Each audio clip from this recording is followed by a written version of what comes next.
In the last video, we explained what a renovation loan is and why you might need one.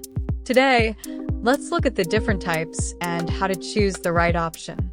FHA 203K loan, great for buying an older home and fixing it up. Home-style renovation loan, flexible option for a wide range of home improvements. HELOC home equity line of credit, use your home's equity to fund renovations.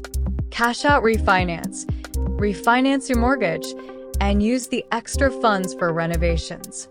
Always get a contractor's estimate first. Carefully review loan terms, interest rates, and hidden costs. Consider your home's future value after renovation value. Which renovation loan do you think is right for you? Let me know in the comments below. For more details, visit lowermortgagearats.com. Call +1 804 212 8663. And don't forget to like, comment, and subscribe for more mortgage and loan tips.